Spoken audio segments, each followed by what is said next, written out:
If you love me, please don't judge me. Got my hands tied, the power's above me. Don't shoot the messenger, I'm just a puppet here. If you wanna place blame, then look to the puppeteer. Family, fortune, envy, jealousy, privilege, passed on, legacy, secret, sabotage, borderline, felony, suicide, subtract, selfish, pedigree. When the love's gone and the hate's there, better watch out, cause it's hate fear. When your family ain't your family, and your legacy is just a name. Welcome back to the We Was Watching podcast. I'm your host, Brandon C. I'm your other host, Chanel C. You almost forgot. See? You almost forgot. Did. I 100. That's why I put the name there. That's why I put the name you there. You caught me. I see it now. I see it now. My bad. And as you can tell, we are back to talk about Severance Season 2 premiere, Episode 1. Yay. Hello, Miss Cobell. Before we get into that recap, those of you listening to us on Apple Podcasts or Spotify, please leave us a review. Leave us a 5-star review and we'll read it on the show. We really appreciate those. You can also watch us streaming live on YouTube at youtube.com/@wewaswatching and interact with us in the chat while we stream. Mm-hmm. Go and like and subscribe to our channel and hit that notification bell so you know exactly when we're going live. You can email the show. We have fun over here, guys. Yeah, we already got comments in the chat already. You can email the show at wewaswatchingpodcast@gmail.com. We will read those on the show. Let us know any theories you have about this show because this show has plenty. And I know Chanel wants to take notes for some episodes this season, but I got to do this episode because I went so nerdy this episode that's going to blow Chanel's mind. Going to completely blow her mind. Going to blow your mind, Chanel. I believe you. Going to blow your mind. And then you can also follow us on social media at We Was Watching on Twitter and Blue Sky. I don't think we got any reviews between yesterday when we did the Silo review. No, but you can be a review that we read out loud on the show if you go to our Apple Podcast show and leave a review 5 stars. If it is very funny but not 5 stars, we consider it. But it could be nothing and it could be 5 stars, and we'll go ahead and read it on the show. And then make sure to follow us everywhere else that you listen to podcasts and give us a holler on that platform. By the way, Chanel, this is the second day in a row I'm repping the WNBA because I'm an ally, unlike you. I care about women's sports, so I rep them on the channel.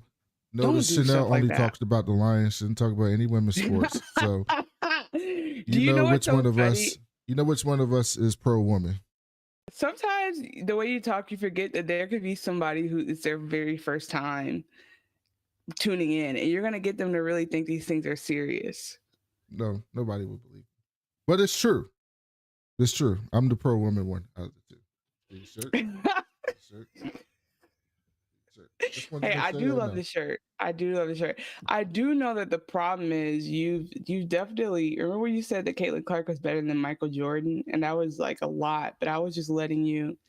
She was in college. All-time leading scorer out of men and women. Okay. That's right. But then you were like, she's gonna surpass everyone you've ever seen. She's my favorite person to watch. I've never enjoyed watching basketball until she came along. That's what you were saying. I remember. That's right. And I got season tickets to the Wings. And when Caitlin Clark came to town, my tickets went up by 400%. Oh, that's crazy. They're $18 a game for the season tickets. Her game, I sold my ticket for $325 a piece. 2 tickets. So $650 for $36 worth of tickets. No, that's actually insane. Thank you, Caitlin Clark. Oh, so you actually think she's the greatest. You know what's funny? The market, like, if the people will buy it, that's how much it's worth. That's the crazy part. Her tickets went up by a lot. When the Chicago Sky came with Angel Reese, they went up by a lot. Not quite as much, but still a lot. They were like almost $200 a piece for those games. And then when the Las Vegas Aces came, they went up by a lot too. And then everybody else was about the same, about regular the same. Well, let's get into these comments. We'll just pop up the last couple comments. What the comments say? Shout out to Tommy Franklin and Human Help. Thanks for being here. Human Help says y'all are quickly becoming my go-to podcast. Y'all keep it real and keep it smart. Thank you. That could be our tagline. And then Tommy Franklin said, "Oh no, Brandon was Caitlin pilled." Right. That's right. Caitlin made me $600 in one night. You know what they say? All you gotta, Human Help says, new comment, definitely would have been cool to go see Caitlin Clark though. Facts. It's She just did. funny because So I sold the first game. Yeah. She played us twice here. So I sold the first game. So I was like, I don't need to see her. I'll go see her the next time. Even though I wanted to see her, I was like, I can't pass up. This is too much money. The second game we did go, and she definitely cooked. She definitely cooked us. So I can't even lie about the game. That. She definitely cooked. I think she had like 28 points and 14 assists or something like that. Cooked us. Yeah. Okay, she put up number. You know, they do say that like if you make a black man $600 to $1,200, he'll vote for you. That's right. That's right. Shut the fuck up. You just gotta put your name on the check. As long as you put your name on the check, I'm there. That's all I need to see. Okay. Well, you know what? Let's see what else is new since the last couple of days. I'm in a place where we was thruppling season 2 episode what? Thruple was definitely in this episode. Chanel missed it, but I caught the thruple.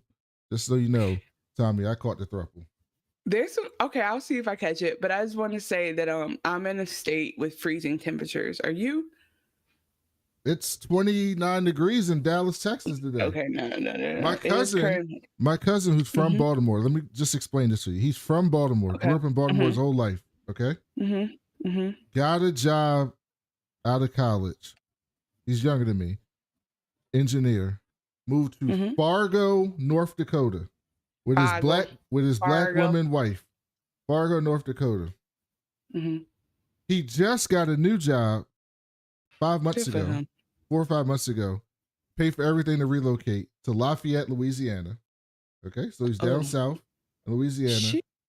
And today, he got 10 inches of snow in Lafayette, Louisiana. Yeah, that's what I'm saying, global warming. Human Help says, mad respect, and Tommy Franklin says, -20 in Minneapolis. Please stay, -20 is, that's not even a real thing. Like, please stay safe. Please take care of yourself. It's funny today, okay, so it's 7 degrees here. And my friend also sent pictures of a full feet of snow in New Orleans. And so it's like, hey guys, if anything ever had you think like, oh, like things are bad, it's snow in Louisiana. Okay, Human Help says, oh, okay, got it. So thank you, Human Help. We have a producer in the chat. Human Help says, for the podcast listeners, make sure you know when we're reading the chat and read it fully and clearly. No, what we want people to think y'all are here with us. We want to think like I'm just turning to my left and be like, Human Help, what do you think? And Human Help is off camera, so I have to whisper what they said to So me. That's really more what we're going for. You're the dictator. Yeah, that's really more. I mean, no, I'm like the expert. I'm the translator of the United Nations. Like, I just want them to... Anyway, but yes, okay, thank you guys. We are interacting with the chat. If you would like to be able to do that instead of just listening to us in the replay, come and watch us live when we stream. Also, I wanted to just say that I was talking about the weather, 7 degrees. It's just interesting because this can't be real. Like, it just being cold like this is this how it's going to be? I mean, where you are, it's supposed to be cold on January 21st. It's not supposed to be it. I guess it is, but it's not supposed to be lows and -2. It's also interesting because there's this, I realized today that something, you know how there's stuff you grow up with that just makes sense. Like today I needed gas. I was like, oh child, let me go get this gas before my tank freezes. And I said, I wonder what temperature gasoline freezes at. And gasoline freezes at an easy -100 degrees Fahrenheit. And I said, okay. Just trick you. Yes. So scientifically, gasoline doesn't freeze till 100 degrees Fahrenheit. But in my heart, gas could freeze in 0 degrees. It's like, I just don't want to hear. Listen, freeze? I'm a big proponent of climate change things. If you listen to some of my other podcasts, but what I don't want to hear. You're pro global warming? No, I'm pro that it's real. I'm pro that it's real. But what I don't want to hear. What I don't want to hear is somebody in the Northeast in Maine and it's 6 degrees outside on January 20th, and they're like, man, 6 degrees. Climate change is a bitch. I don't want to hear that from you. No, I will say like the winter in the city I'm in from this year to last year is drastically different. It's just crazy seeing the weather change before our eyes. I am slowly but surely getting more and more terrified of the mushrooms. Mushrooms are good. No, of the mushrooms needing somewhere else to live because the world is too hot. Yeah, but it's too cold right now. You're not hearing me. I'm just nervous about the apocalypse. Is what I'm Well, trying they're to not say. coming for you, so you don't have to worry about it. These shows are just getting way too close to accurate. Speaking of shows getting accurate, this opening episode, see how I did that? That's called a smooth transition. Smooth transition. If you call it the transition in the middle of transition, it stops. I just had to let you know. So shut up and do it. Episode 1 of Severance season 2, Hello Miss Cobell, was a phenomenal opening episode. It was so fun. And I thought it had a lot of real, speaking of what you were just saying, it was becoming a little too real for me because they still make it very sensationalized, but this episode just has so much like imagery to me of like the workplace, which I just found to be incredibly interesting, but also a little bit disturbing in a way. It's hella disturbing because like you really are just going to work is truly like sacrificing half of your life, damn near, right? And it's like it's a system that we either opt into or can't opt out of, basically, without losing everything. So it is very interesting, like seeing them make a play on like you sacrificing that and what that even means and looks like. So I think just the premise of the show is speaking something that everybody can relate to, and then terrible corporation doing some freaky stuff that nobody can quite put together, but it's like plausibly deniable, and then let alone like great writing, and boom, you have a show for the ages. Well, you know, we got a new president. You may not have to go to work no more. You might go back to a time where you get to stay at home. You don't have to work half your life. You know what? It's time for me to be honest with myself. I probably would not. You're right. I would not be working in the fields. I would be a tech Negro. No, I ain't talking about that far back. I'm talking about 70 years ago back. Well, the problem is I would be they would burn me. I would be burned. I am not wed. I'll be the first one a neighbor points a finger at and goes, actually, I think she's a communist. So you would be Agatha. You'd be Agatha. Yeah, I'm dead ass, honestly.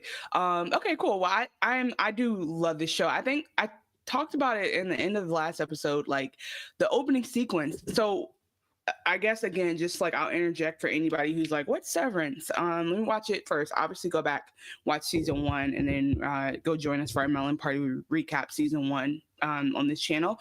But like if we remember, the very last moment of season 1 was a Mark trying to tell Devin that Gemma / Miss Casey was still alive.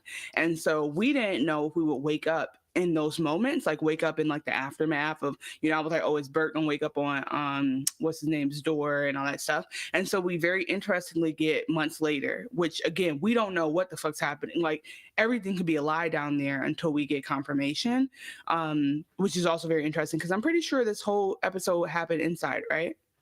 With all innies? It was all innies. Yep. Okay. We got a message you can't see, Chanel, but I can see it. From Little Vegan Tempest, and we'll get to this part, but she said, did you both notice after Milchek throws Mark into the elevator, something strange happens? He goes through a darkness, and then when he comes back, he's shaking and looking terrified. I did notice that, and we'll get to that. Because at the end. No, in the middle of the show. When he thinks he's being fired. When she closes the door, he starts freaking out, like, no, like that type of thing. So yeah, I definitely didn't notice that, and I have some notes on that. So there's definitely some shit going on.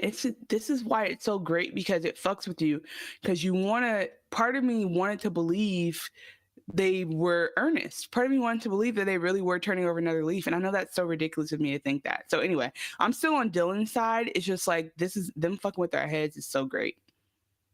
So the show starts with a dark open, and we hear a bunch of clips from the end of last season, like right before the show went off, of all the innies, like Irv banging on the door, Helly reading the crowd, talking about how shitty the life is for innies, and Mark screaming that Gemma is still alive. And then we cut back to the Severance floor, and Mark comes back, and he looks traumatized, like he's just waking up for the first time since that night. And he comes in, and the place is empty for the most part. They took all the pictures down, and he starts immediately bolting, looking for the wellness center.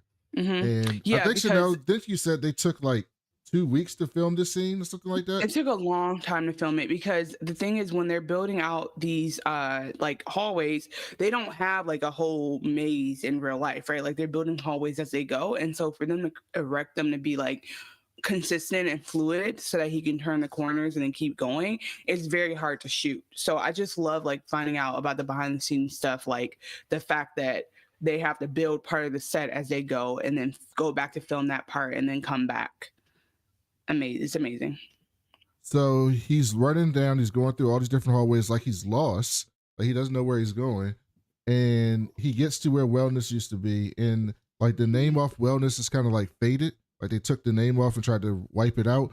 And then inside the room, they removed all the furniture except the 2 couches that's attached to the wall. And they filled in the 2 doors in the back. So it used to be 2 doors in the back. They covered them up with drywall and completely filled it in. But you can see the outline of a door. So they didn't like completely clean it out. They just kind of like filled it in like they're going to do something else with the space, which I'll get to in a little bit why it looks like that. But then when Mark's staring in there, you see kind of in a like a blurred background, there's a guy standing behind Mark looking at him, but we don't see who that is. So no, do you have any theories who you think that person is? Grainer's ghost. That's what you think? No, I think it's a new Grainer though, potentially. Or also, I have no idea. I actually ordered a tinfoil cap off of Amazon so I can put on. Where's mine? So I can put. No, I didn't get you one. Let me order mine right now. I didn't know I didn't get you one. Oh, if you order me a tinfoil then cap, I can put on my head whenever I say something crazy this during the season. Theories. That's right.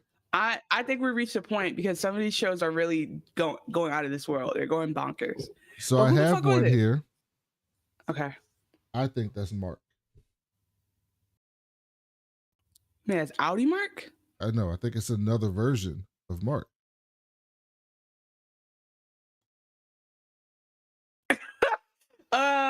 Hey, I'm here with you. I just need you to fill in more details of how you got there. I think it's another version of Mark. I think it is either. I don't think they do time travel in the show, so I think it's clone stuff. Clone stuff. You think it's clone stuff? Okay, I can see clone stuff. They gave us some clone stuff. They gave us some feelings of clone things here. Okay, I got it. I'm so curious if you guys are listening in the chat or listening on Spotify. You can leave a comment right now to tell us what you think. Would love to get more theories because I have no fucking idea. So then we go back in and Mark runs to the MDR office and he sees a new team. Mark W, Gwendolyn Y, and a dude in the closed caption they just called the Italian. Yeah, this motherfucker speaking all Italian. It's like, how is this working? How is he not like he is bilingual, but it's just so silly to be like, oh, grazie. Like, where is he coming from? They picked the most random. I looked at what he said to Mark. What did he say? Tell me. He said, "Why are you standing weird like that?" Which is the same thing Dylan said to Mark the first time he became the head of the chief. First time he became department lead after Petey left, he gets up to do a speech. That. And Dylan says, "Why are you standing weird like that?" Standing weird like that. He does. Yeah, they were always just messing with him. Okay, sorry. I need to make sure I get her name right. But those actors, oh my God, at least the one is like really famous. Oh my God, what's her name? I didn't even look at it. But there's somebody else famous in this episode. Yes, I just mean like the girl. I watched her shows before, and like she was in Blink Twice. Did you see Blink Twice? No, I didn't see Blink Twice. Didn't see Blink Twice. So no, shit, I started freezing. Side note, that is a movie that would be a movie that would be worth you getting back into your movie review bag. It was so fucking good. Alia Shawkat. She also did this show called Search Party that is very much worth watching. It's very like millennial, nostalgic and weird. And then it's Stefano Carnante and then the Baaabe where these people, so like they got an older Irv, they got a female Dylan, and then they got or I guess maybe a Helly, and then they got they got an Italian Dylan basically. Then Mr. Milchek comes in and he's in charge. And he's got on a blue turtleneck straight out the 70s. Like nothing ever happened. Straight out the 70s. He got a sports jacket and he got like 12 balloons with Mark's face on it, which was crazy. And then we get this scene with Milchek. Oops, not that scene.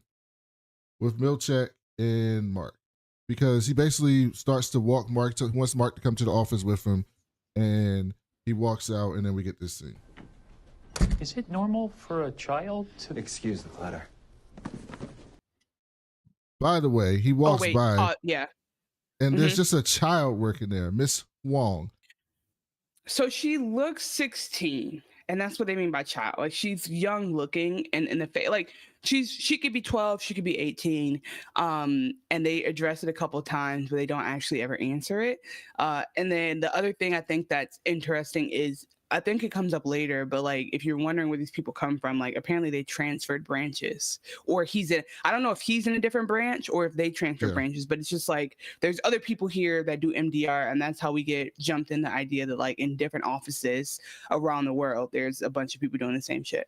Yeah, I got that too coming up. But yeah, the way they described their other office was mad weird, which we'll get to.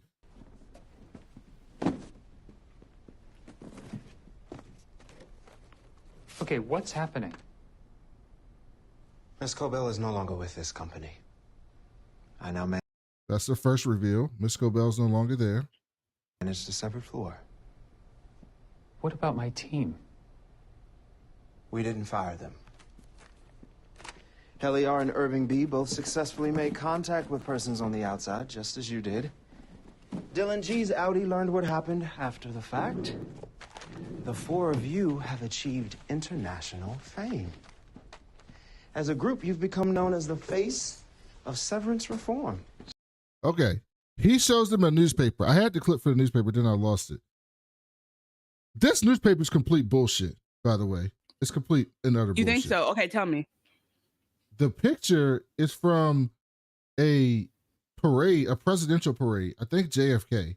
It does look like that. It did look like a parade. But it's a real presidential parade picture that they superimposed them into the car riding through the streets. And it's called the Kier Chronicle, right? It's called the Kier Chronicle. They black out all this other stuff. Inside the article, it's weird ass stories. I like zoomed in and read this. One of the stories is about like some bandit that's like running through the Audi, like not the Audis, but running through the house of like Kier to own property and stealing shit, but like not stealing anything important, just stealing like personal shit from people in their houses. There's like a story about that. And they basically, so like, this is complete bullshit. And there's another thing that's bullshit, which I think he gets to in a second. Severance. Have a seat, Mark. Shortly before your mutiny, we installed security doors to keep you in MDR. This accompanied a punitive rendition of the Kier hymn performed by Miss Cobell. Do you recall? I do. Yeah, who could forget the Kier hymn? That was impactful. Yeah.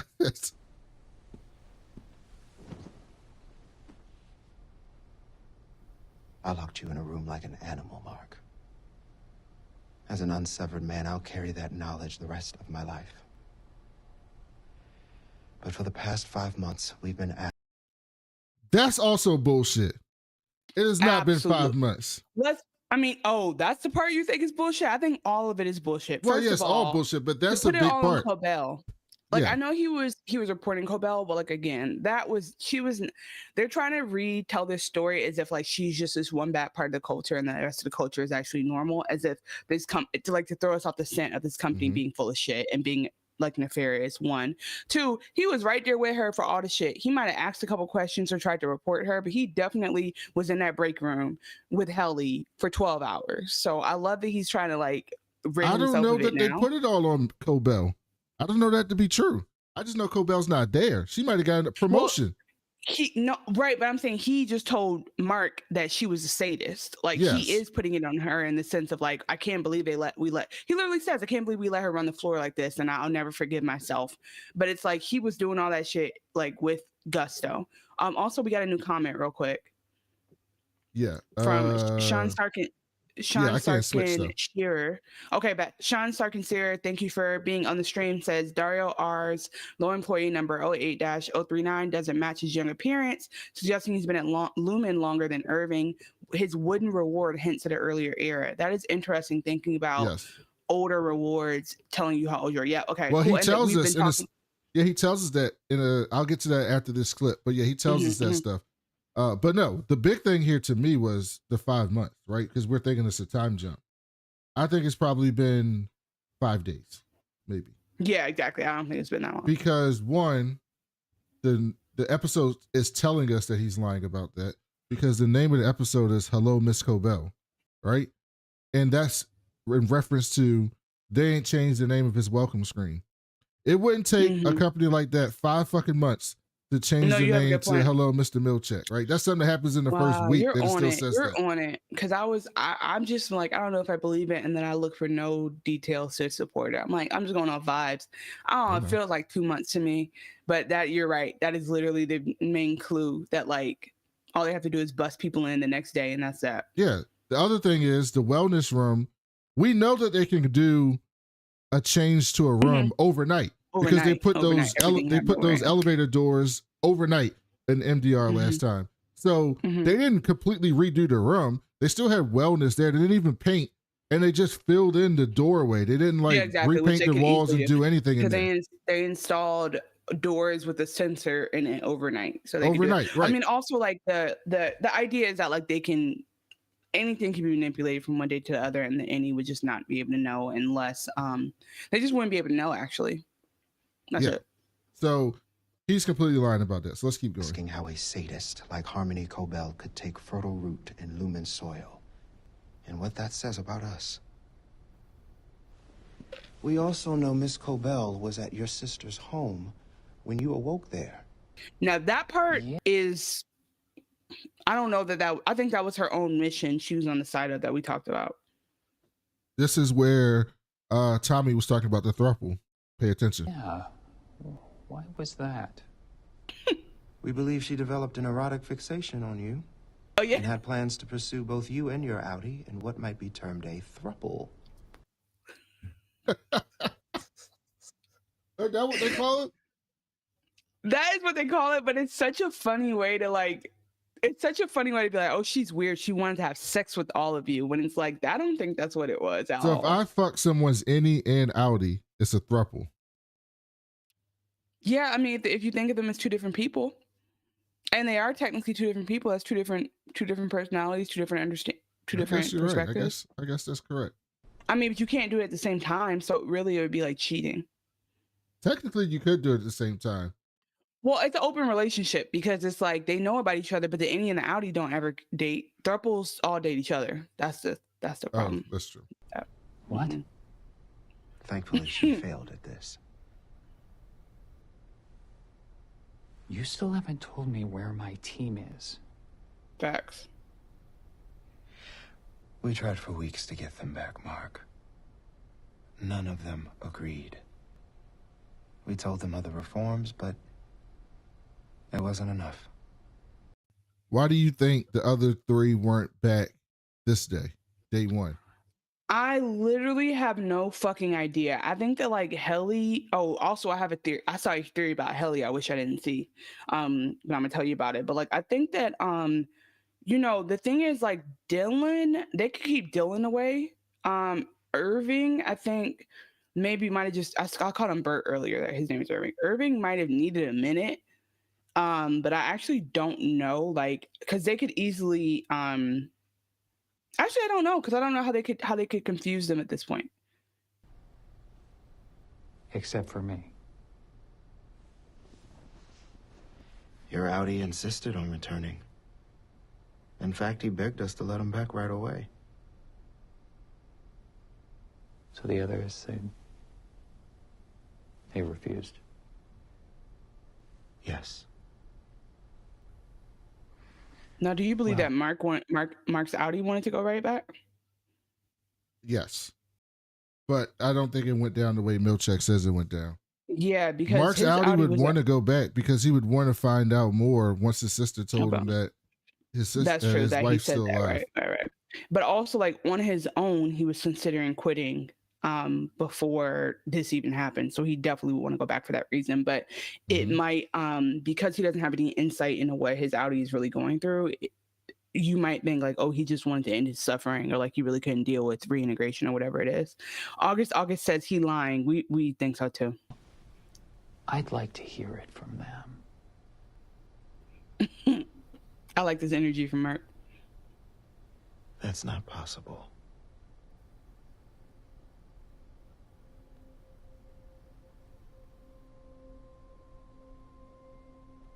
Enjoy your balloons.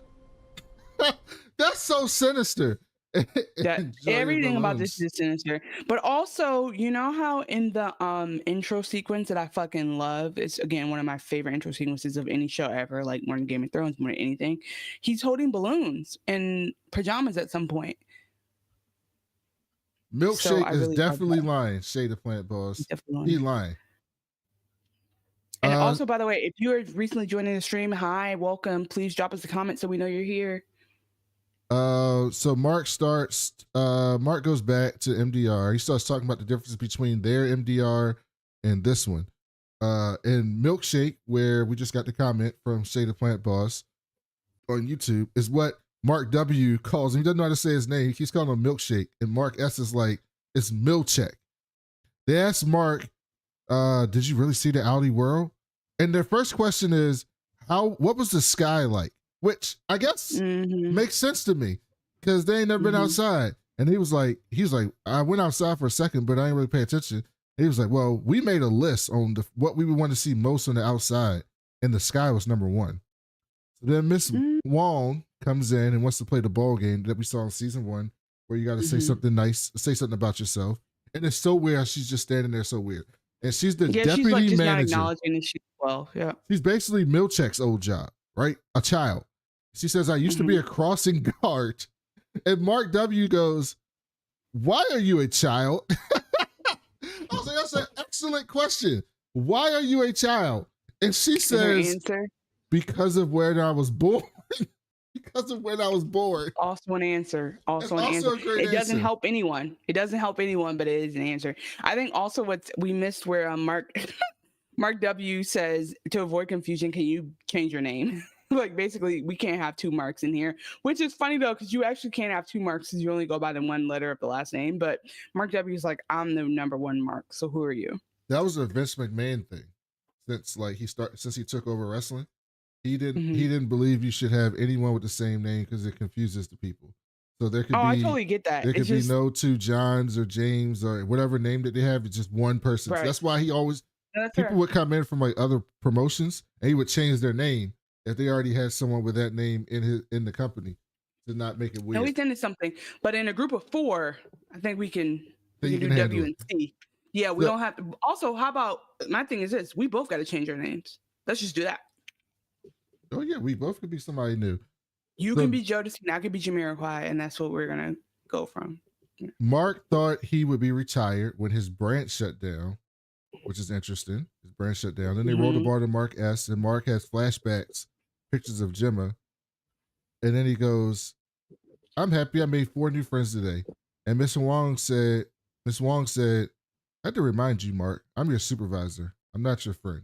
With a straight fucking face, looking him dead in the fucking eye. But by the way, so like Mark, you can tell he's different. He's been changed. He's seen the outside. He knows something ain't right. Like they're all changed. And then also there's some level of like planning that they put together that we don't have. Cause like they have some insight into what to anticipate as a reaction, right? Cause like they either were like, hey, they're either going to build out a bigger break room so we can all be in the break room at the same time. Or like they're going to do some, like you said, they could retire us. They could kill us. Like he knew all that. So there's an edge to Mark now that was never there before. Because remember the innie Mark was supposed to be the happy-go-lucky one, the one who doesn't cry, doesn't have any concept of reason to cry. He's refreshed in the mornings. So like when he takes it back and says, okay, 3 friends. The way he does it is like, bitch. Like, it's just, he has like this edge to him that I really enjoy seeing because again, Adam Scott is really acting his ass off in this role, and seeing his nice innie become a little bit more jaded and know that like he's in a dangerous situation now, it's very satisfying. They play a game of like who's going to flinch first, and then Mark says, well, 3 new friends. And she goes, okay, good, let's move on. And so that was the end of day 1. Then we get day 2. Mark's back, and this is where we were talking about earlier about the other MDRs. Gwen asked Mark, what is his perpetuity wing like? And she said, and by the way, Gwen and Mark W work together. The Italian guy, Dario, I think his name is Dar, he works somewhere else. He don't work with them. Yeah, I mean, he must have came from damn Italy, no? They didn't say that, but Okay. I'll tell you what he did say. She said, what's your perpetuity wing like? She says, our Egans move like animatronics, like fucking Chuck E. Cheese characters, is what I imagine. 5 Nights at Freddy's, basically.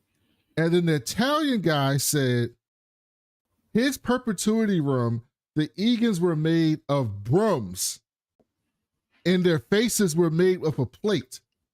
And then he says, they also didn't have an elevator in there. They had to climb a rope. What he said. That's what he said. What the fuck is this man working at?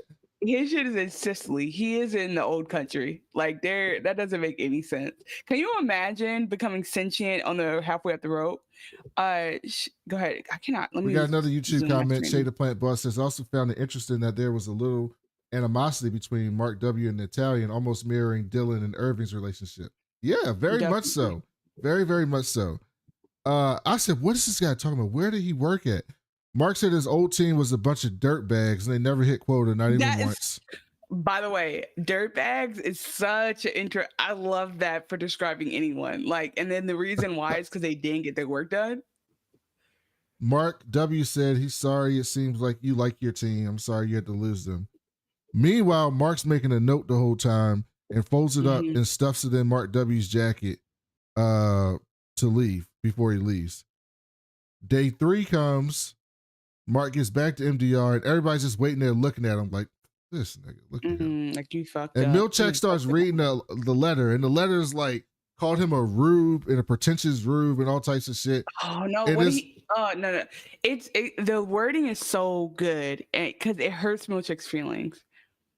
Well, yeah, he was real salty about that. Let me see. Let me see if I can find a text for that. A shambolic rube. A shambolic rube. Yes. Okay, and you know what? I never looked that up. Shambolic rube means, it could be a Rican phrase. That could be a Rican phrase. And so that seems like a Rican phrase. Mark S is like, oh damn, that's fucked up, man. How could you let him say that? And Milchek's like, dog, you ain't even hide your handwriting, dog. We know that's you. And Mark W was like, that's fucked up. And Gwendolyn was like, oh, you was gonna turn on all of us, huh? And Milchek was like, you know what? You're no longer department chair. He takes off his lanyard and brings it. Mark W, you're promoted. He snatches his chain like off of Nunu and ATL. It's like, give me my chain back. You don't deserve this. Look at you, ATL. Shut up. Okay, ATL is my era. How do you know ATL? Weren't you watching black and white movies still back then? No, but like, you don't watch black movies, so that's why that was on there. I'm so glad new people are here. And so Milchek says, oh, he doesn't even describe your handwriting. Mark smiles very sinisterly. Mark S. Yeah, Mark's like, I'm with the shits at this point, bro. Like, you can come at me if you want to. I'm ready for it. I know y'all are evil. He says, you don't even know what I did with the kitchenette. And they all go look in the kitchen. And Mark takes off running, and he runs in Milchek's office, and he's digging through the cabinets to find that speaker that they used to talk to the board with. By the way, a cabinet like that is called a credenza. Yeah, I don't know if you knew that. Of course you would know. I didn't know that because I got a credenza right back there. Not here, but back there. And then then he said, Miss Wong comes in and is like, Mr. Milchek, he got the speaker. And he pulls the speaker up and he's like, listen, the board, I know you're listening. If you want to do the right thing, if you say you want to help innies, bring my team back. Don't make them disappear. They need to have a chance. Let them come back. I want to work with my team. If you want to be friends to us, let them come back. And Milchek comes out and hangs it up. And he says he's so pissed he because walks, not only did yeah, he just insult him, he literally got through to the board. And I don't know, I don't know if somebody from the board is just always sitting on that thing listening, or what the board, even if the board is like the algorithm, but he literally, like, this is not great for Milchek because everybody was obviously going to be watching the first day that these innies who got out come back. mm-hmm. And then he walks them out, and this is the message that we got earlier in the episode when we were first recording. When he says, "Am I getting fired?" And he says, "Goodbye, Mark." And he's starting to close the elevator, and Mark starts freaking out. What I thought here was Mark's innie thought he was getting fired, which means he's dead. He thought he was getting killed. So he was freaking out, thinking this is the last thing he's ever going to see. He's dying right now. Yeah, that's a lot. And Milchek being the last thing you see is sad. But then we get day 4, and Mark's right back there. He's freaking out when he comes back, and they got a new picture. And this is and here's my tinfoil. I don't have my hat yet, but I'll have it next week. There's a picture on the wall, Chanel. A new picture. And it's Kier in Civil War attire. I didn't look to see which side he was on. Yes. But I have a theory about which side he was on. And they got the 4 MDR employees, and he's basically like they're in the ground. He's basically like rising them up like forgiveness, right? So here was my theory at this point. I remember last episode they said that Lumen was built in the 1800s sometime. It was like found in the 1800s sometime. I didn't know when it was, so I actually went and looked it up. And it was founded in 1866. The year after the end of the Civil War, 1865. Nothing good was founded back then besides the Freedmen's Bureau. Not a thing. Well, that was during Reconstruction where things were heading better until they didn't. So they were. Okay. That was the point. And then they brought Jim Crow back. That was never. To stop Reconstruction. Let us free, but keep going. But 1865 was when they freed the slaves. And in 1866, Lumen was founded. Right?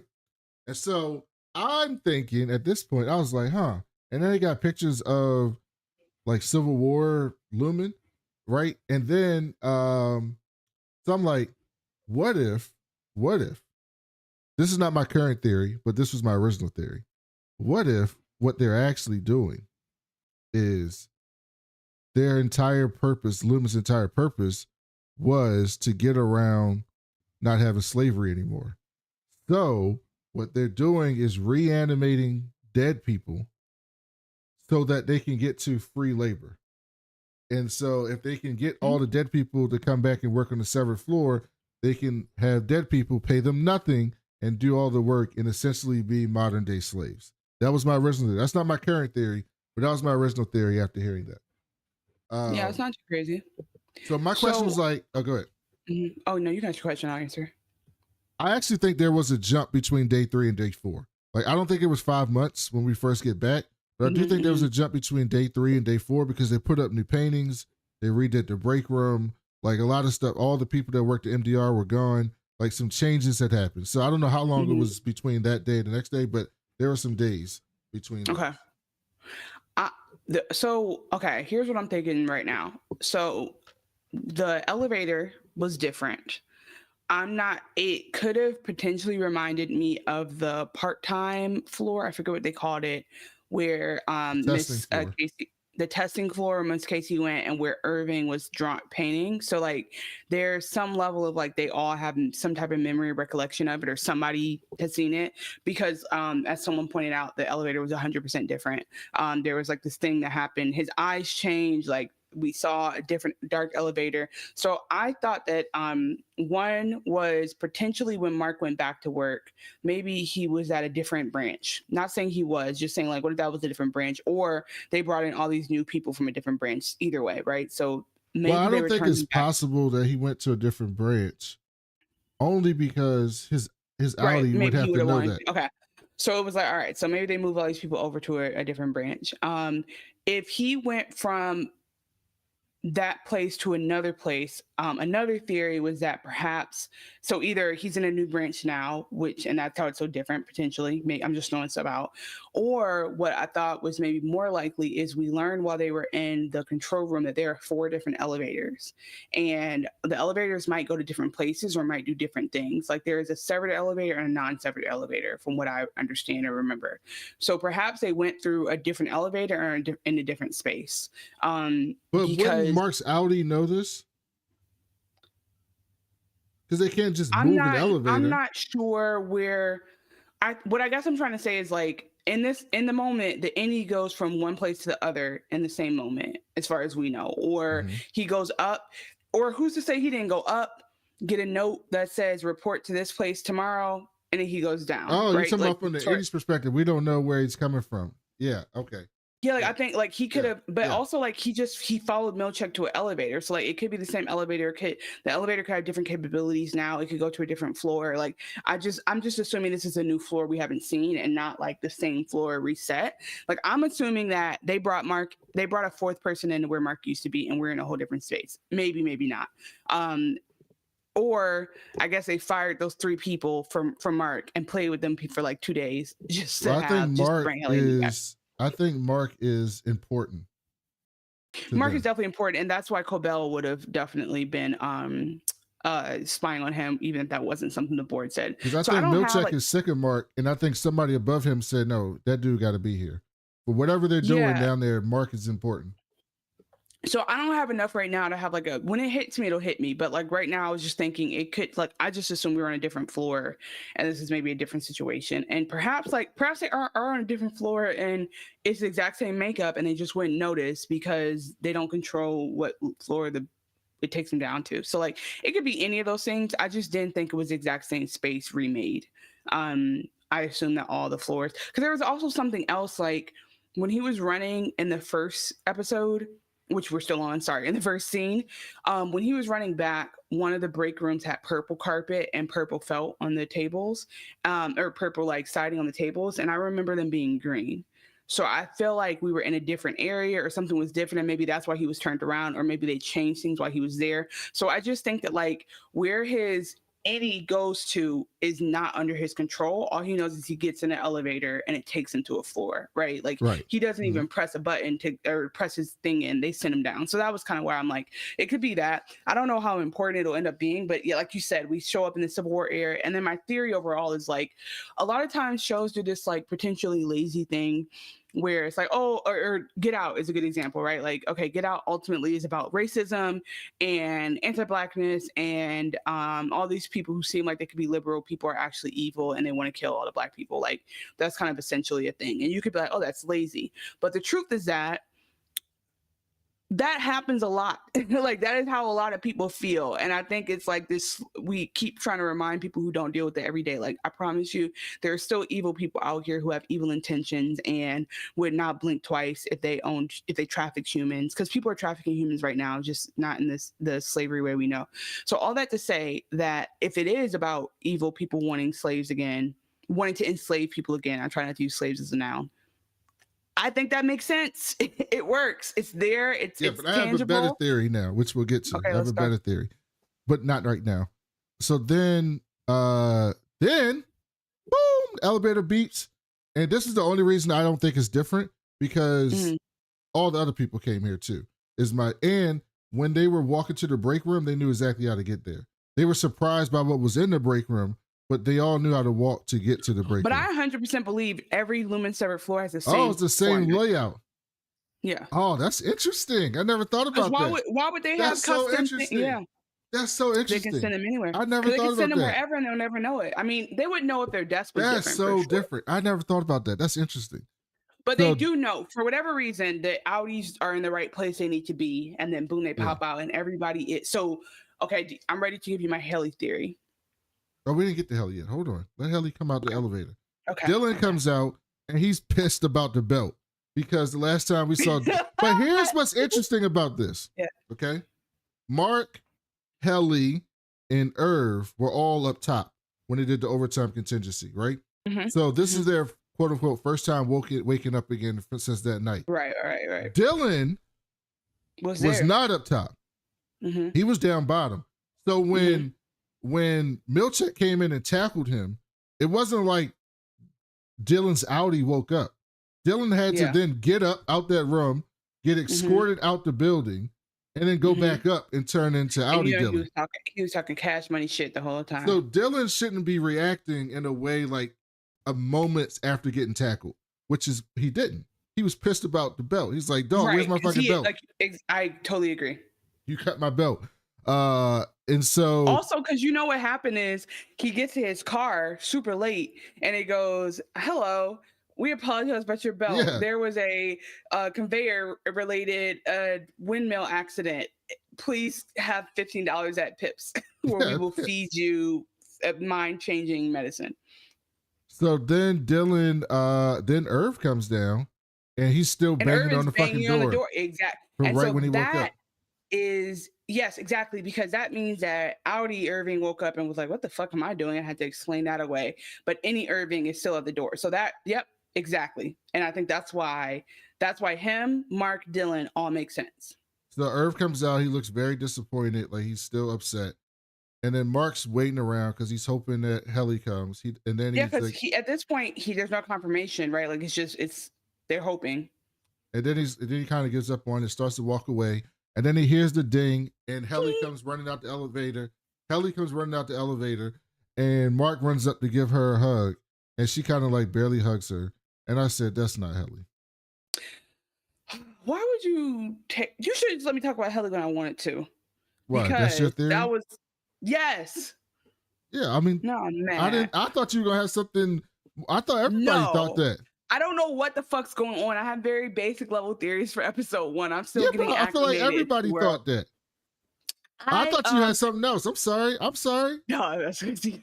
No, but what it is, okay, so I saw this on Reddit that somebody, and I want to give them credit. Somebody said that they think that Helly would be the easiest one to infiltrate as an Audi into an innie. Like at this point, her Audi would be committed to being a spy for the innies. That's the theory, is that they would send her Audi down there at any point and let her be the one to like spy and go tell them, because like now she can go not activate and be herself. And so like you said, one of the giveaways might be like, I think her last thing that happened was she was getting tackled, right? Yeah, she's getting tackled by Cobell. And I'm not sure that her reaction was tackling when she was coming out the elevator, right? Is that what we're saying? She came running out. But there was a ton of things. One, she's the one that initiated the kid. I knew this immediately when I was watching. And I said to my wife after, because we were watching, she was like, oh, I didn't get it. And I started saying it to her. She was like, oh, that makes total sense. I knew it right in this scene because she's the one that initiated the kiss with Mark. And Mark went up to hug her, and she was like, not really trying to hug him. Like, it was just like a standoffish hug. And I was like, that don't make any sense. You the one that just kissed him. Like, you were the one who initiated that thing. Yeah, but right? as far as you know, 20 minutes ago, that's what We'll get to the lie a little bit later. We'll get to her talking about her disdain for the other side. They're not like us. But the one that put it over the top, which a lot of people probably missed, some people probably missed, was on the last scene of the show when they all go back into the MDR office to go to work. She don't know how to turn on her damn computer. They show her, they zoom into her, and she's fumbling around and has to get up and look to see where the switch is to turn on her computer. Helly would obviously know where her computer was, and the show made a point to show that she couldn't find it. So that's how I felt that. But we'll get to all that. So look at you, Chanel. You got it though. Don't patronize me. I'm not patronizing you. No, well, I mean, I'm saying we had the same theory. No, the lie would have gotten to me no matter what. But I did have a moment of doubt during the lie where I said, what if, I think that there's a small percentage of me that thinks Helly maybe would have lied out of embarrassment. Because if you're the bitch who came in and got everybody sent to the break room because you would not stop trying to fight the power, and you literally have tried to like cut off your fingers and kill, you have tried to die to get out of here, and then we find out you are an Egan, you are Kier's baby, like I do think that like I would be a little bit like, damn, but the way that she lied was like too egregious. So I do think that's not Helly. I think that's Audi Helly coming in as an innie to Helena infiltrate. Egan. Everything. That's Helena because Helena, she's coming out to basically spy on them. But I'm also just curious if anybody else has theories about Helly, please drop them in the chat. Also, Dylan has some fantastic one-liners in this episode, which he always does, which I skipped over. But when Irv came out and looked so fucked up, Dylan said, "What's wrong? Are you poor up there?" Yeah. Are you? That was so funny. Because think about it. What are you worried about? Because they had all these funny theories about what they're doing down in MDR, what they're doing outside. Like, imagine like if you did go and like Mark would be the most disappointed of all because Mark is literally a sad sack of shit. Che, the plant boss, says, I think Mark was always an alcoholic and he's a driver in the accident. Instead of going to the hospital, Lumen did him a solid. He never has a passenger in his car. That is an interesting theory that he killed her and Lumen is a part of it. I mean, I think that there's, you know what I do think? I think that'd be a strong twist. What makes me sad though is like, I don't want them to pull the rug out from under us to make us like try to hate a character we root for, in terms of like, that would be a way of them being like, hey, you've been with Mark this whole time, but actually Mark is a reason for his own demise. However, I'm open to it. I just don't want that to be the case. I want to fuck with Mark the whole time, personally. I'd never considered that. That's an interesting theory right there. Yeah, because we always assume that he started drinking in relationship to that. But he definitely has a drinking problem right now. So then we cut back and Irv locks himself in the bathroom. They're like, Irv, buddy, come out. It's okay. Irv's like, I need a moment, Mark. Leave me alone. He's in his feelings, bro. Because for him, like he's the one who got the worst of it all. Like he'll never be with Bert. Bert will never come back down as an innie, and his Audi is happily married. And so like Irving also doesn't have any.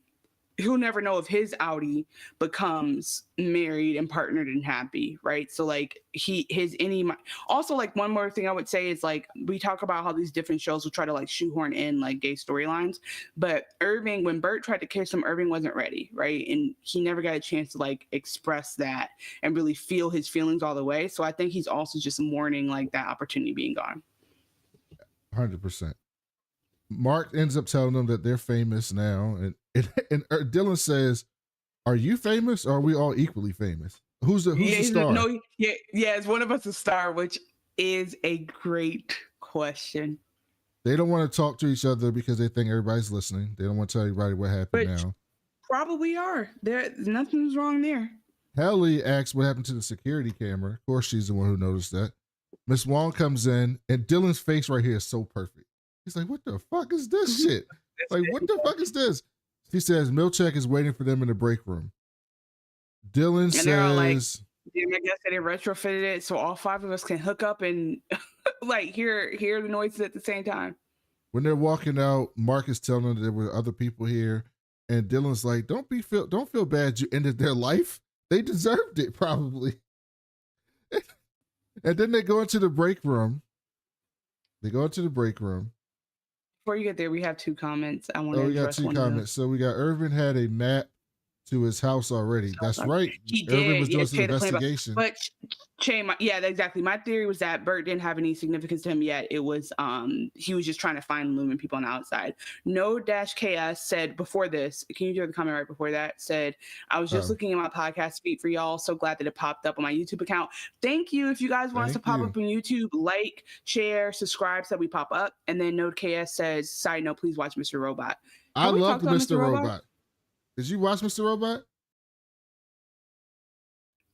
So I watched season 1, and the ending pissed me off. So I said, I'm not going forward in this. Not at all surprising to me in the slightest. Because why was that? Luke, I am your father is crazy. So then they go to the break room. They got a new break room. This is one of the best things I've ever seen. Them fucking with them this hard, trolling the shit out of them. They literally just said, and also like how you said in the beginning, there's triggers because it's like parallels to real life. This is literally a company saying, hey, yeah, we know we literally tortured y'all and like committed all kind of acts against you, but if we put it in our policies that we can't do it anymore, we're all good, right? They got an old ass projector with RGB lights on it, like real old school projector. And they got this claymation video. 4K. It's pumping out 4K, by the way. And I have the whole video here, which we'll stop and comment on. Real Enigmas and Theories, before we do that, says, good evening, everyone. Mr. Robot was fired. Thank you for being here. Everybody, if you're here and want to say hi, drop it in the chat, like, and subscribe so that more people will see that we are streaming and join. All right, yeah, let's see it. Macro data refinement. Welcome back. I love Milchek, man. This dude is amazing. Because, I mean, even like last year, he got tackled last year and got his skin broken through a bite. And he still was like, good evening. Like, he's such an interesting character. And he seems so genuine with it. Yeah, he seems so genuine. Will fuck with you. It will fuck with you. Yeah, the retro vibes in this show are dope. Agreed. Trammell Tillman needs to win something. He got to win something. I mean, just from the dance choreography from that Defiant Funk party. Please. Jazz, Defiant Jazz. Irving, if you wouldn't mind being in back. Tall glass of water. So I guess the board reconsidered my terms. Guess so.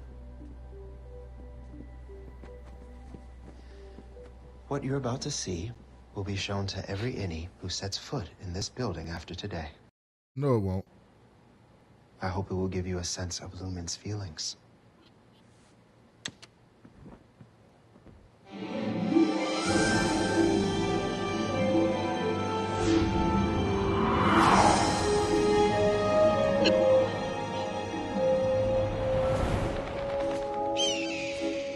Oh, hi. You probably don't recognize me from this angle. I'm the Lumen Administrative Building, Branch 501, and you're sitting in me right now. The name's a mouthful. So no. Can you believe this? From okay, you probably don't recognize. They've never been outside this building, and he goes from this angle. Like you're 300 feet below ground, and you're supposed to be like, oh yeah, ain't that where we at? Oh no, that's not what I'm talking about. Oh, what part? Just the they got Keanu Reeves to do this shit. Okay, wait. You're gonna have to play it again because I'm not. That's Keanu Reeves. Listen, play it again. Or as I say, adoreful. So you can just call me Lumen. I've gone through a lot of changes since my siring here in 1870. But one thing I've always had is a love for my workers, both unsevered and severed. Wow, that is not to brag. That's Keanu Reeves. They got Keanu Reeves to do this fucking voiceover. I mean, who wouldn't? Who wouldn't? He's a nice guy. But my basement floor is one of the premier severed workspaces in the 206 countries from which Lumen operates. Hey, no run. By the way, please keep going. Please keep going. I love that part. There's like 195 countries, I think, or something like that. Mm-hmm. He said 206, so there's that. In my halls. That tickles. That's my favorite part. That tickles is crazy. That tickles. Stop running. That tickles. But what makes a building truly happy? This question came to light when 4 NDR workers, dissatisfied with their severed lives, conspired to mount what Lumen historians will forever call the Macrodat Uprising. Under my literal nose unfolded a human drama of danger and intrigue. Righteous anger. He's showing clips and claymation of what actually happened because they had videos and microphones everywhere. They saw everything. Like it's almost like because Cobell / Selvig said last year, or last season, let them feel like they have some freedom. But it's like actually terrifying that they knew everything that was happening. So that lets me know there's something even worse going on if like very few things they did were secret. Let's burn this place to the ground.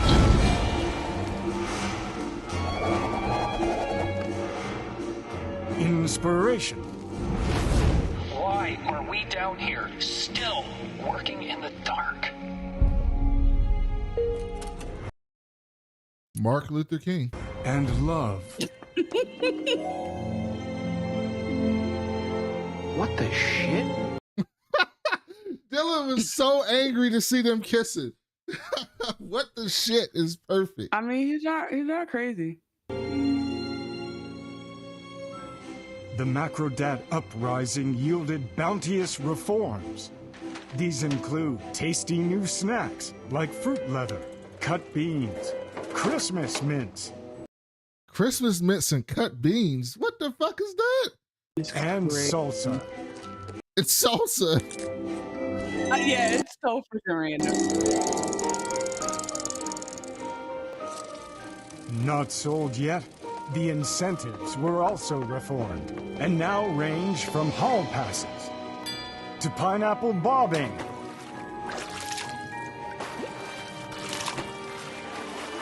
To our brand.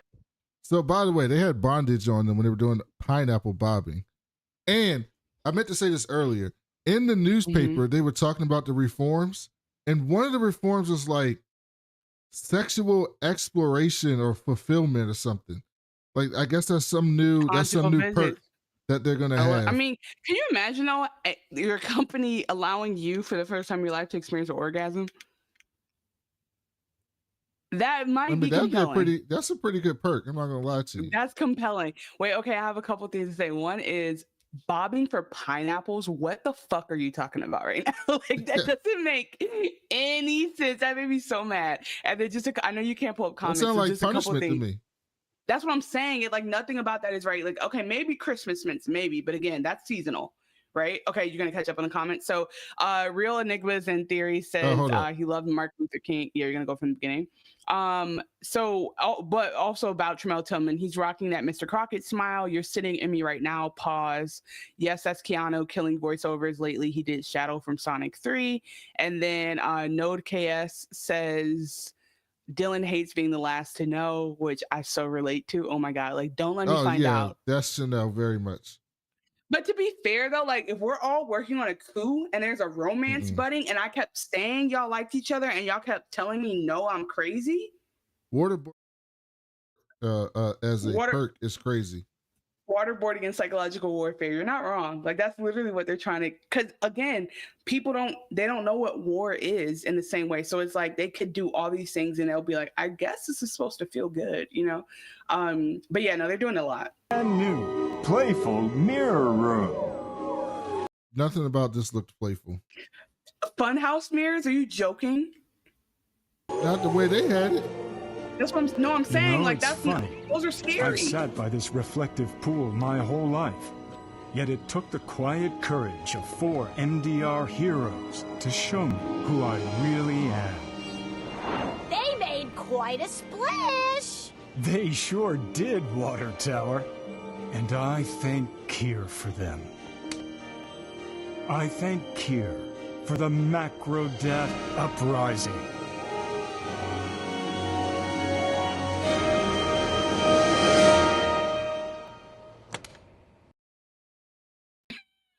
Who were the other people in the mirror? Excellent question.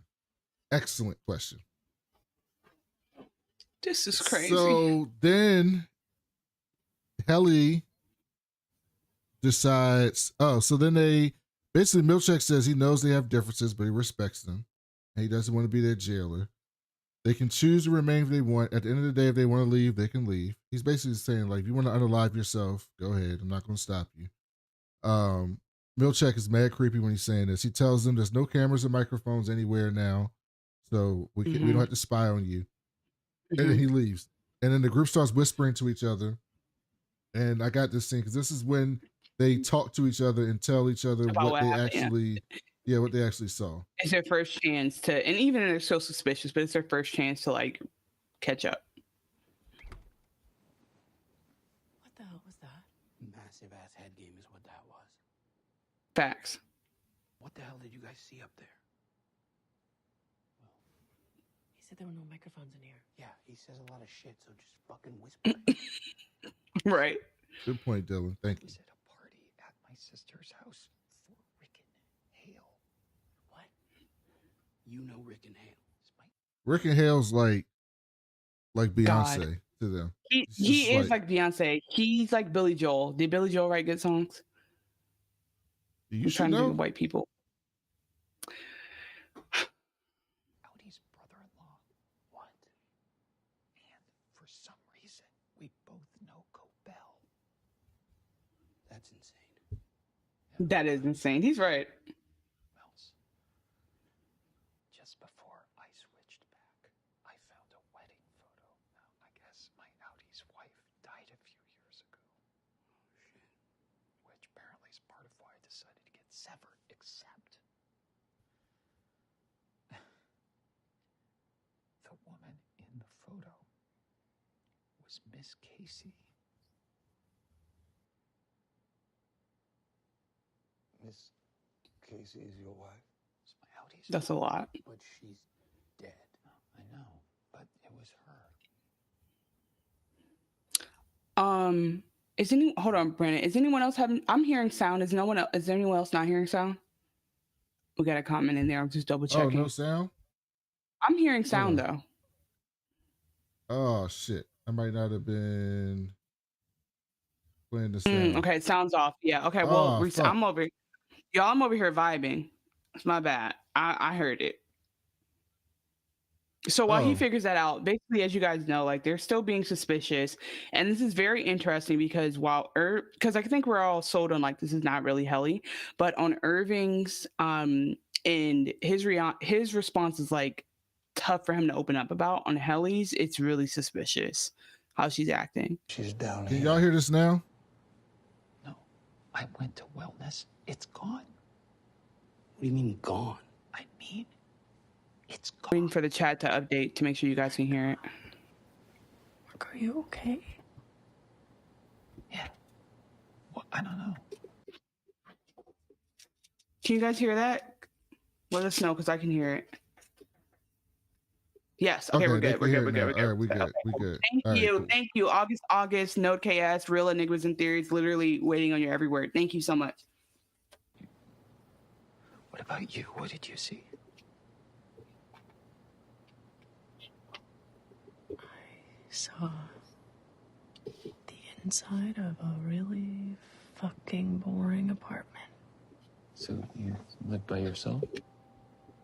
Yeah. I was watching some nature show on TV, wearing sweatpants and a t-shirt.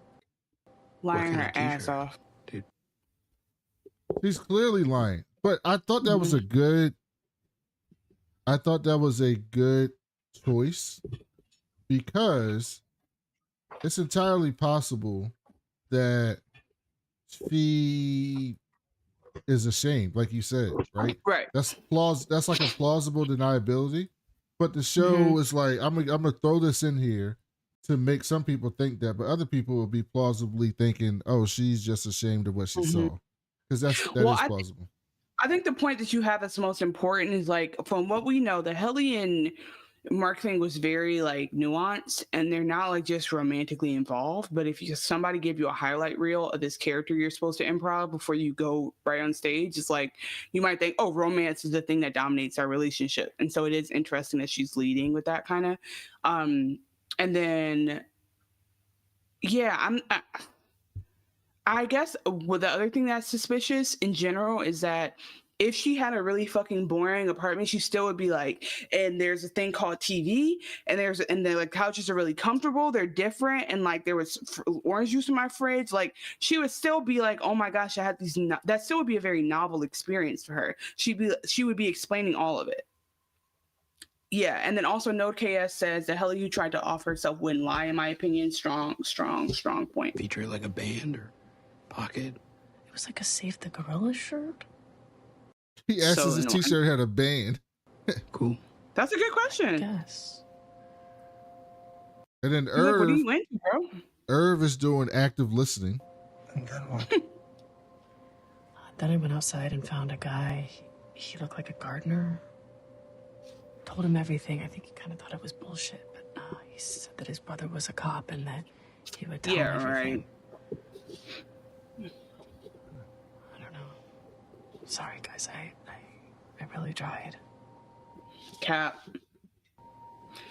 in the chat if you think Helly's lying. A gardener? Yeah. A night gardener? A night gardener. Right, you like, what the fuck? I think so. Maybe he has a different job during the day. That didn't even make sense, bitch. What about you, Irv? This was fucked up, though. Do you suppose he's serious about letting us leave? Mm-hmm.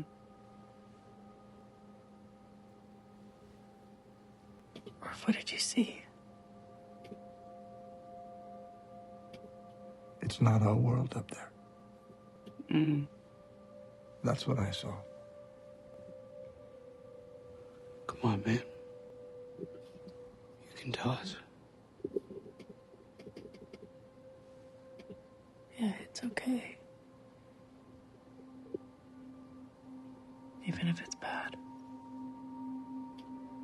And that's also what pisses me off, because why would she encourage him if she was not ready for that? Yep. Note KS, she had 5 months, quote unquote, to prepare, and that was the best lie she could come up with. It wasn't good at all. But that's why she's an outie, because we would not be able to think about the nuance. Like, again, Alia's Shawkat was like, what's the sun like, right? We all take the sun for granted. What does snow feel like? That would be the questions that they would ask. Everything would be novel. So she doesn't even know what perspective to come from to make this like seem like what somebody who has been fighting and clawing to get outside would say. And also, like, she seems like the type who would fucking figure out Instagram Live in that hour. You know what I mean? Or like she'd be on Facebook slamming the computer like, how do I tell a status left? I don't believe any of this. Real Enigmas in Theory says, great live. I'll sub and not so I can catch you on another.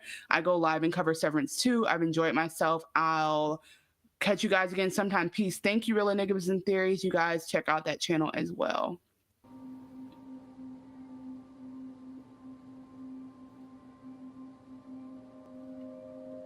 I think that was in. So yeah, man, that was kind of dark there. And so Irv's trying to leave. Dylan goes to talk to him. Mark asks Helly if Irv will be okay as they break off to them. And Helly asks if his Audi and Gemma looked happy, which I thought was an interesting question. And he goes, I think so. And he goes, I never felt nothing for Miss Casey, because he likes her. So he's basically like, but I mean, I'm not him. I wasn't trying to fuck Miss Casey. I want you. And then Mark says, but I got to get Miss Casey out of here. Like, I think I owe it to my Audi. Yeah, either way. Like, yeah, he's like, if we know somebody's fucking trapped, we got to get her out of here. That's true. And Helly said, well, strictly speaking, she's not your wife. I'm pretty sure your Audi bought the ring. And Mark says, we are the same-ish person. And Helly that's also said, something she would say, bro.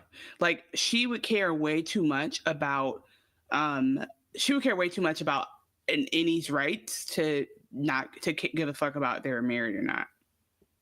And she goes, we are not the same. Our Audi and I are not the same. We don't owe them shit. And she goes, if Miss Casey's one of us and you want to help her, I'll help you. That's what she said. So then we cut to Irv and Dylan. Dylan tries to talk him down. He said he failed the objective. Irv said he failed the objective. He said, I went to go find Bert. Irv said he's married and he saw him through a window and he should be happy that he's happy. But the last time he was happy is when all he knew was MDR. He was good at his job, not trying to be happy. Basically just being a bot. Yeah, we all know that, like, literally ignorance is bliss, because as soon as you know that there's more out there, or as soon as you know what dissatisfaction is, you can feel it, you know? Irv said that he's leaving, and Dylan said, don't leave. And stop calling it that, because it's not fucking leaving. It's dying. And Dylan gets emotional and says, fucking try. And he kind of hugs him. Irv hugs him. And then I have this scene with Dylan and Irvin, because this had the best line of the entire show to me. The entire episode, I mean. This had the best line. I die at this line. Before I went to Bert's, I woke up in my apartment. What? I was standing in front of some kind of easel. Fuck, there's easels up there. That's the fucking funniest thing in the show. I don't know why that was so funny to me. Fuck, there's easels up there. That's my point. Like, if you have never been outside, you're like, what? Pencils feel like what they can break in half. Like, everything is novel. That's actually very realistic to me. Bro, that shit was so funny. Fuck, there's easels up there? Yeah, he's like, what am I missing? He's like, I'm missing everything. My Audi was working on the painting of a hallway. Black hallway. Like the break room one? No, it was different, darker. It was an elevator at the end with a downward arrow. He painted dozens of them. Fuck, why? I don't know. But I wanted you to... I know it's hard to hear chat a little bit, but I'm going to finish it up. No. Before I left... Okay, well, you're not... No, stop it. Listen to me. Look, I'm sorry that Audi Bert has a hot husband or whatever, but he is not the point. Any Bert is the guy you fell for, and I know because I encouraged the courtship. No, you didn't. You were against it. You wanted to fight them. You're the one who locked Bert in the fucking office where he couldn't get out. Mm-hmm. That's what's he's definitely retelling history, but in the funniest way possible. Because he's like, I mean, ultimately, I let him, like, I didn't kill him, basically. So clearly, that was my blessing. I want it to be over. Okay, so then after you find the black hallway, or I want the pain to be over. If he's gone, and I'm gone. Stop saying that. And somehow we'll be together. He wouldn't want that. How do you know? Because I don't want that. Because I would be sad.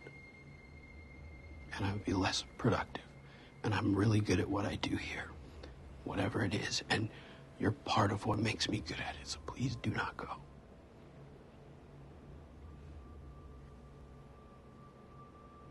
And I do feel for Irv, because he's like, what more is there to live for? I'm never going to find another love like this, realistically.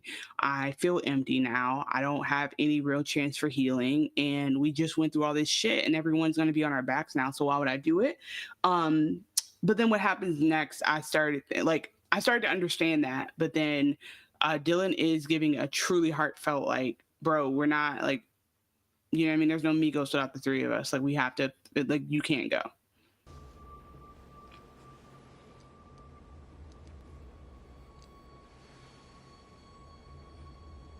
Buy me a favorite perk. Don't bring them into this. All I'm saying is if Bert was still here, he would be telling you to stick around and figure out what the fuck this is. Dylan G.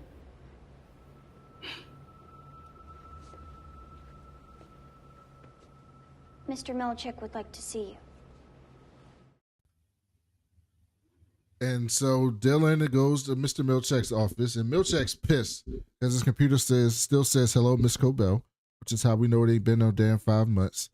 Dylan busts in with no fear, asking Mr. Milchick about are you going to reimburse me for my belt? Milchick asks.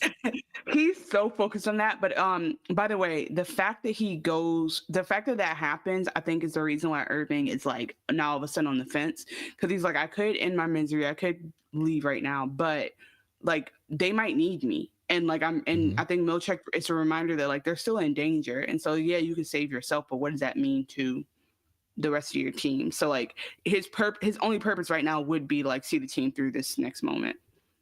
Milchick asks Miss Wong to leave. Dylan asks if you're going to apologize about the belt. And then Milchick just randomly says, oh, your wife's name's Gretchen. She wanted you to know. Come with me. Just fucking with him. He's just fucking with him. Because if we remember, Dylan's whole thing that he lost his mind over last season was, what are my kids' names? He didn't care about a wife. He was like, what are my kids' names? So like, if he can like pepper him with, or what's it called, breadcrumb him with little details to get him distracted, he can throw him off, because he knows that Dylan is dangerous. Like clearly Dylan is very capable of a lot of things, since Dylan was the one who faked him out with the waffle party. And he gets in there, and Milchick apologizes for not hearing for his needs. shows him a blueprint of an Audi family visitation suite. Told him not to tell his colleagues because you're the only one who has a family. You don't want them to be jealous. He's clearly trying to manipulate him. Dylan asks if he can see his families. Milchick says if you take the name of the room at face value, yes. Milchick said everyone is single, so to keep this between us, avoid resentment. And then while this was happening, Miss Wong was doing some type of game on the computer, so she's actually doing some shit. She puts that shit away and starts playing with like a water toy of Kier. And this was so fucked up because they're obviously not going to bring Dylan's weird wife there. So whenever we see this room, it's going to be an actress or another Severed employee that's been designed to play Dylan's wife. I actually didn't think about that. I was like, maybe they're going to do, like, okay, a little part of me was like, maybe they did change things. I don't know. Milchick is very, very convincing. How would Dylan know it's his wife? You can tell him anybody's his wife. Everything you're saying is so correct. It's just like, in the moment, I was like, that could be nice. And Milchick is still pissed as fuck about the computer saying, hello, Miss Cobell, and he turns that shit off. So then we go to the last scene of the show. It's back in MDR. They show Helly struggling to turn on her computer, which I talked about earlier. Dylan walks in, then Irv walks in. They're all staying. They all start working. Dylan throws out the Italian guy's perk, his wooden perk. The band's back together, and Mark starts working on his numbers. And then you see the flash of the screen of Miss Casey, and it's like numbers, and it pops up, and then it goes off. And so I texted, I was like, Chanel, we found out what the hell they're doing. And she's like, well, I guess we did, but I don't know. And I'm like, what? Tell me what you think so I can know what I'm supposed to think. Here's what's happening. Here's what I think is happening. They are working on reanimating, putting the conscious of a person into a new body. I think the goal of it is to bring Kier back, right? This is what I think is happening. And so they're testing on it with other people. And if you notice, at the bottom of the MDR numbers, there's 5 bins. You know, you grab the numbers and drop them into a bin. There's 5 bins. On Gemma's screen, there were 5 things on the bottom. And there are 5 parts of the brain, right? The cortexes, there's 5 parts of the brain. So I think they're building the different parts of the brain, and they have Mark doing it for Gemma because he can kind of know those feelings to build her back. And so the idea is to see if he can build her back into who she is enough to fool Mark or to fool someone who knows her that she was never gone. And if they can build someone back, by putting their emotions and how they feel and all these different things back into a husk, then they can do that with Kier. And they can rebuild Kier and bring Kier back from the dead. That's what I think is happening. What you think? Yeah, I think that's valid because again, like they still have so much room to throw anything at us and change the game. My theory from last season was that they're putting something in the water. I really thought they would just like, I still think that might be a thing because we saw the water tower in the video talking to Keanu Reeves. There's no reason this evil corporation has a giant water tower on the ground on the same building grounds besides putting something in the water. But it could be fluoride. But I think my idea was like, okay, they cremated Kier and there's a little bit of Kier in everybody, meaning like you're literally eating and drinking Kier. I don't know, it makes something messianic. Maybe like you're taking communion all the time from Kier. I could be wrong because like they do live in Kier town. Like anything could be in the food and drink. That could be far-fetched though. I think the more we learn, I do think there's something to be said about mind control. Like you made me, you shared a video with me. And in that video, the theory was that the chips, we know the chips have different, the Severance chips have different protocols and they can activate them. And we haven't seen like at all most of the modes on there. But that video, their theory was that Kier will have Lumen can have sleeper agents, right? That like that pop up and do things they want. So I think it does ultimately come down to mind control, and I think some kind of way it comes down to immortality. If other people have theories in the chat, please pop them in now. But I mean, for right now, I feel like I just need a little bit more vibes. Like I just need something else, because I will figure some shit out early. It's just I'm still After trying you to read take the it book. all. No, nigga, I will figure shit out. I'll figure a movie out. I'll tell you how a movie's gonna end. I will tell you how movies gonna end. I will tell you what the twist is gonna be, because just when when you watch so much cinema, when you cinema. TV film, like there's different devices people use, or it's just like the shot, or even when Helly lied, they changed their music, right, to be like, oh bitch, pay attention, bitch is lying, she's capped right now, pay attention. Like they'll do these different clues that will let you know that something is happening. So I think from that perspective, I'll pick up on it. But this is a show where I'm okay. See, I don't need to know. I can know what's happening with everyone else.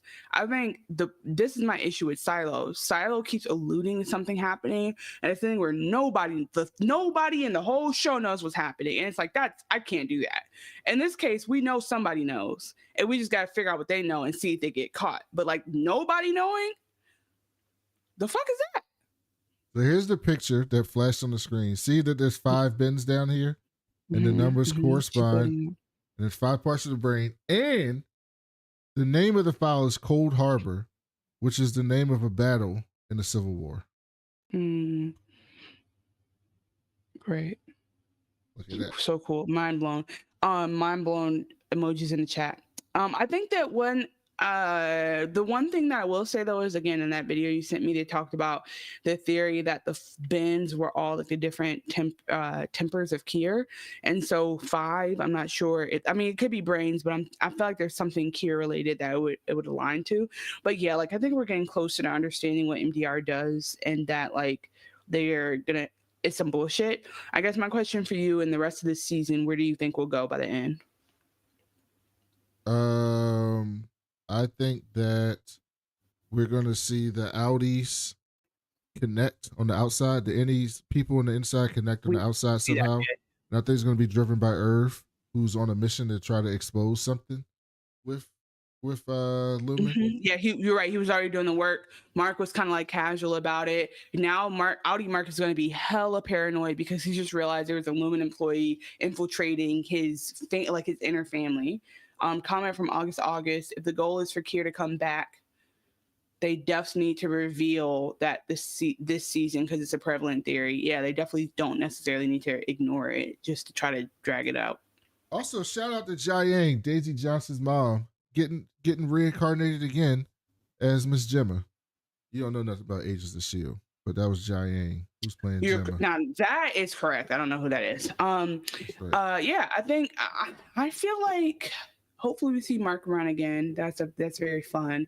It felt very video game-ish. I like how they make this shit feel unreal. I pray we get more Lumen propaganda videos. I think that in 100 years they'll be we'll be post-apocalyptic, but they'll find the videos and they'll think that's what the work world was like.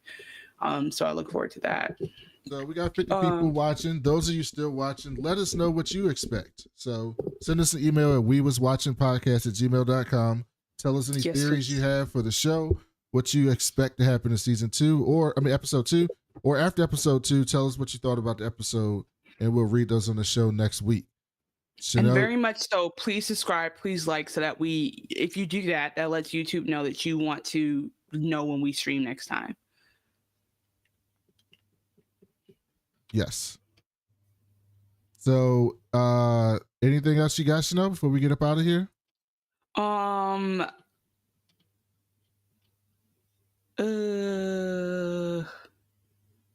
No. I think I'm good. I had fun. I am excited that we are doing this show. This show gets me even hyper than Silo did, and I do love that there's no source text, so like we have to figure it out together. I enjoy that. I talked about in the last stream movies that I've seen recently, because I was talking to a classmate and he was like, oh, I don't know what else to watch right now, and I literally put him back into Slow Horses and like other shows that we have had on Apple TV. But yes, Okay. I just realized that we had. Can I tell you something before we go? So on your stream, where you are streaming to that Cool Black Nerd YouTube, we had a little bit of separate viewers. Yeah. Did you know that? Yeah, I got all the chats from both. Well, Little Vegan Tempest was also in the chat and said, "Oh, that's what you were pulling them from. So you do have them." Okay, well, I just saw I love Search Party. She was telling me Alia's Shock Hat when I didn't see it, so I needed Little Vegan Tempest here. Please make sure please make sure you make it to the other chat next time, because I would love to have your help. But that's really it. I think I'm excited about where the show is going to go. Like, it could be anything. It could truly be anything. Yeah, I expect this to be one of the best shows of the year. So I have high expectations, and I have no doubt that they're going to come through. I'm looking forward to next. Actually, it'll probably come out tomorrow night, based on last week. So we'll be back in a few days to do the recap. We were a little bit late this time, but we'll be back on time next week with our review of Severance episode 2. What did we say we were going to say when we get up out of here? Praise Kier. Praise Kier. Thank you guys for listening. Talk to y'all next week.